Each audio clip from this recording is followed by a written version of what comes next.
আজি কাক বিদায় জনাই ঘৰলৈ গুচি যাম যিখন ঘৰৰ পৰা এদিন ওলাই আহিছিলো সিখন ঘৰলৈ যিখন ঘৰত মই আইক আই বুলি মাতিবলৈ গৈ বোবা হৈ পৰো চকুৰ কোণত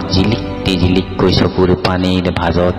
ভাহি আহিব খোজে যেন ধূলিৰে ধুমুহাই বিধ্বস্ত কৰি থৈ যোৱা মোৰ আই ধূসৰ ছবি আয়ে মোক কি বুলি মাতিছিল আয়ে মোক কি বুলি মাতিছিল কি বুলি মাতি মাতি মই আইক আইৰ পৰা হেৰুৱাই পেলাইছিলো পাহৰি নাযাবা দেই বুলি কোৱাৰে পৰা আমি লাহে লাহে পাহৰিবলৈ আৰম্ভ কৰি পেলাওঁ ইজনে সিজনক কোনেওতো কাকো একো নোকোৱাকৈয়ে এদিন ইজনে সিজনৰ কিমান আপোন হৈ আছিলো মোৰ বাবে বৃক্ষহেন পিতায়ে আইৰ শেষ বিদায় জনাবলৈ পাই কিমান বাৰ কান্দোনত ভাগি পৰিছিল মই ক'ব নোৱাৰো জীৱনৰ অনেক প্ৰতিশ্ৰুতিৰে সহযোদ্ধা হ'ব খোজা যি প্ৰিয়জনকো চাঙিৰ ভাৰ কৰি বিদায় দিব লগা হয়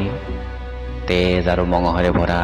জীয়া কেঁচা এটা জীৱনৰ পৰা তেওঁকো দেখিছো কেনেকৈ শোকত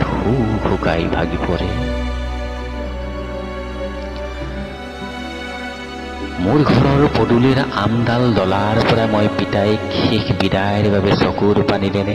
নেদেখা হৈছিলো বাট কোনে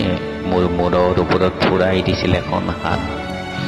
কোনে মোৰ মূৰৰ ওপৰত ফুৰাই দিছিল এখন হাত কোনে মোৰ বাবে আগবঢ়াই দিছিল এখন খদ্দৰৰ চুৰিয়া বাকচৰ কাপোৰৰ ভাজৰ পৰা মাৰ নকৰা এখন 40ৰ গোটাৰ গামোচা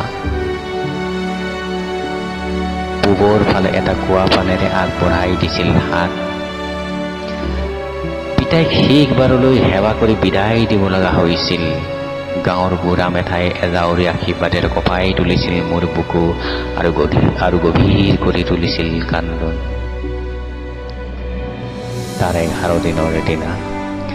তাৰ 11 দিনৰ দিনা মই মূৰৰ চুলি কোচা খুৰাই মুকলি হৈছিলো হয়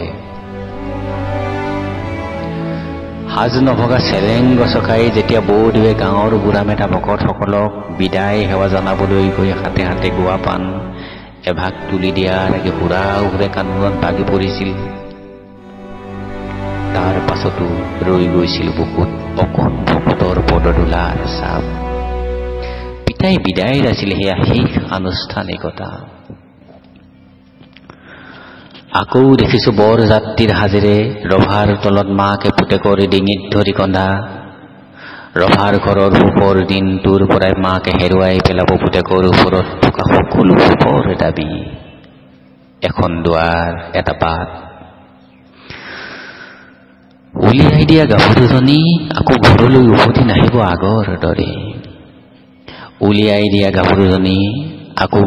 উভতি নাহিব আগৰ দৰে অথচ কোনেও কাকো বিদায় নিদিয়াকৈ এদিন বুকুৰ পৰা বিদায়ৰ বাটবোৰত উপচি পৰে বিষাদ ভাৱ এটাই